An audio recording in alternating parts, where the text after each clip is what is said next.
ఒక మనిషిని, ఒక మహిళని లైంగికంగా వేధించాలని, లేదా లైంగిక ఉద్దేశంతో తాకితే నేరం తప్పించి, గబక్కన వెళ్తున్నప్పుడో, లేదా ఏదో గొడవ సందర్భంలోనో జరిగినప్పుడు అది అత్యాచారం కిందకో, లేకపోతే ఆత్మగౌరవానికి భంగం కాదు అంటూ ఆంధ్రప్రదేశ్ హైకోర్టు ఒక కీలకమైన సున్నిత అంశం మీద తీర్పిచ్చింది.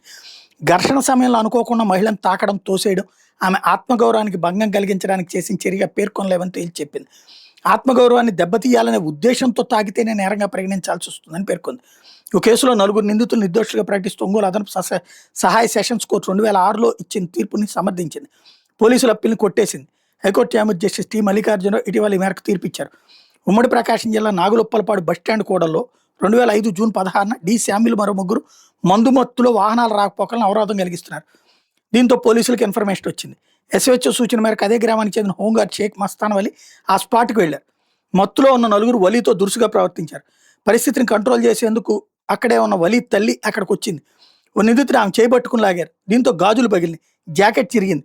ప్రభుత్వ ఉద్యోగి విధులకు అవరోధం కలిగించారని, మహిళా ఆత్మగౌరవానికి భంగం కలిగించారని పోలీసులు అప్పట్లో కేసు నమోదు చేశారు. విచారణ జరిపిన ఒంగోలు కోర్టు నలుగురు నిందితులు నిర్దోషులుగా ప్రకటించింది. ఒంగోలు కోర్టు తీర్పును సవాల్ చేస్తూ పోలీసులు 2009లో హైకోర్టు అప్పీల్ చేశారు. ఇటీవల తుది విచారణ చేపట్టిన న్యాయమూర్తి దిగువ కోర్టు ఇచ్చిన తీర్పును సమర్థించారు. ఘటన అకస్మాత్తుగా జరిగిందని, ఎవరికి గాయాలు కాలేదని గుర్తు చేశారు.